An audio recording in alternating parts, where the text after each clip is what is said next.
If you've ever thought, man, I could totally be a superhero if people just believed in me, then To Be Hero X is the anime embodiment of that belief.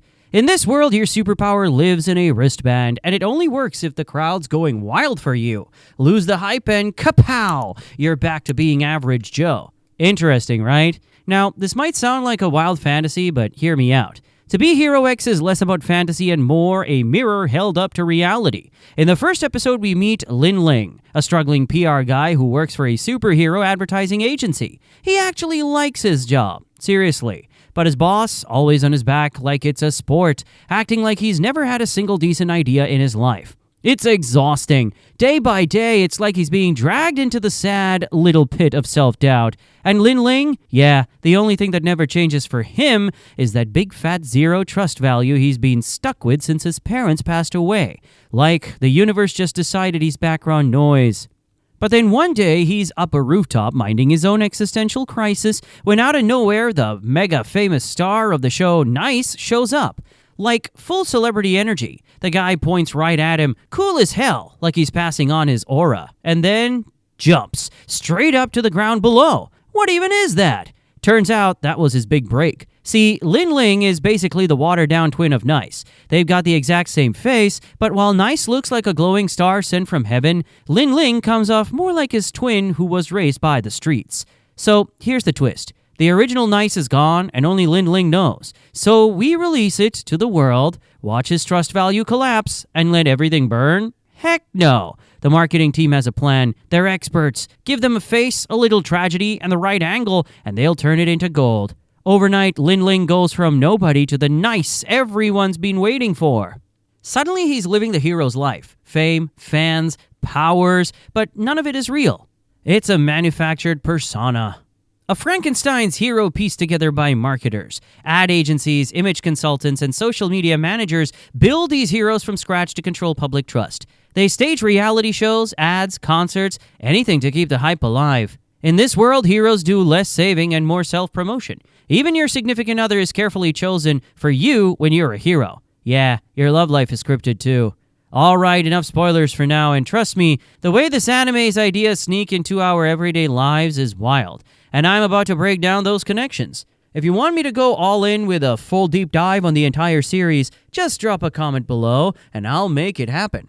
Alright, so we live in a world where belief equals power. In To Be Hero X, a hero's strength isn't innate. It's derived from public trust. If people believe someone can fly, they can. If that belief is gone, so do their powers. This concept reflects our real-world dynamics, where public figures often rise or fall based on public perception. Just like Lin Ling is living Nice's life, we're all living in a To Be Hero X kind of reality, one that tears apart the whole hero-celebrity myth. You see it everywhere, especially on social media. It makes you wonder, are our idols just industry plants? Alt style, no substance? And are we being manipulated into believing we're painfully ordinary? In the series, heroes don't bank on raw talent or secret training. They rack up trust points, almost like an extreme version of subscriber counts.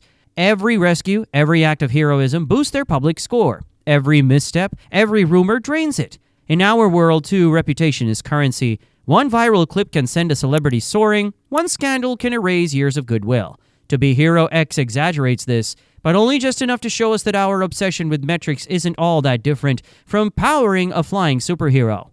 Lin Ling's meteoric ascent to becoming Nice isn't because of destiny or bloodline. It's pure repackaging. He steps into an already built brand. The mask, the costume, the catchphrases, even the backstory. Behind the scenes, the PR team, image consultants, and trend analysts tweak his every move. Sound familiar? Today's influencers do the same. A stage vulnerability here, a surprise product drop there. We applaud authenticity, but we often cheer for the most carefully edited version of it. To Be Hero X holds up a mirror to how media recycles faces and narratives, selling us curated characters disguised as real people. It isn't just about wearing a mask. It's about never letting it slip. In one of the show's darkest moments, the original hero Nice collapses under the weight of expectations and takes his own life. Lin Ling inherits not just superpowers, but the crushing burden of living up to an impossible image. We may not face telekinetic battles, but burnout from performing on camera or crafting the perfect post is all too real. Every smiling selfie, every authentic livestream demands we match our online persona. And when the mask feels heavier than our own skin, that's when the cracks begin to show. To Be Hero X doesn't let you forget that true heroism doesn't require a cape or a global broadcast. The show's PR-fueled heroes grab the headlines, but it's the unglamorous, unsponsored acts, helping a neighbor, speaking up against injustice, rallying your community that really makes a difference. It reminds us that real courage is quieter. At its core, To Be Hero X is a call to reclaim ownership of our stories. When we recognize that belief is power, we also realize that our own faith in ourselves can't and shouldn't be outsourced to fake online engagement. The next time you find yourselves caught up in fan hype or buying into a buzz, take a moment to ask yourself, whose narrative am I living? That moment of critical thinking might not come with fireworks, but taking that pause can free us from the traps we set with our own devotion, and let each of us become the hero of our own story. And hey, even though the story mirrors our everyday lives, it feels fresh and exciting. It's part of a bigger movement that's brewing. To Be Hero X is a Chinese animation, Donghua, that is making waves globally. If you haven't watched my last video about China's rise in the anime industry, go check it out. Crunchyroll picked it up alongside its Chinese debut, and many see To Be Hero X as proof of how far Donghua has come.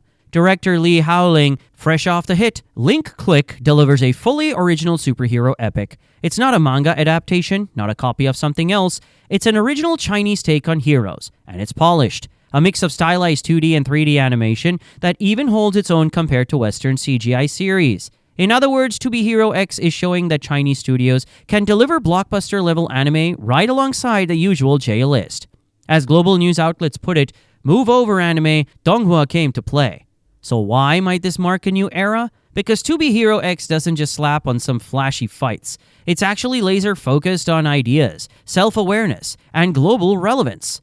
As one writer puts it, this is one of Crunchyroll's most promising and visually stunning shows yet. In the end, To Be Hero X is holding up an AR-filtered mirror to our face. It's saying, congratulations, your fandom just leveled up into actual world-altering power, whether you like it or not. And it does so with a smile, a wink, and epic superhero battles. If this isn't a glimpse at the future of global anime, I don't know what is. Let me know in the comments, are you Team Donghua for the win, or still stuck in the Skeptics Club? And hey, hit that follow button, because my follower count needs a glow up just like Lin Ling's.